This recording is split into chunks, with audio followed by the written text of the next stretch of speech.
உண்டான காயம் எங்கு தன்னாலே ஆறி போன மாயம் என்ன பொன்மானே பொன்மானே.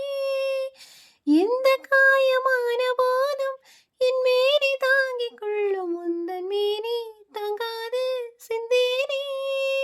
எந்தன் காதல் என்னவென்று சொல்லாமல் ஏங்க ஏங்க அழுகை வந்தது. எந்தன் சோகம் உன்னை தாக்கும் என்றென்னும் போது வந்த அழுகை நின்றது. மனிதர் உணர்ந்து கொள்ள இது மனிதர் காதல் அல்ல, அதையும் தாண்டி புனிதமானது. கண்மணி அன்போடு காதலன் நான் எழுதும் கடிதமே. பொன்மணி உன் வீட்டில் சௌக்கியமா, நான் இங்கு சௌக்கியமே.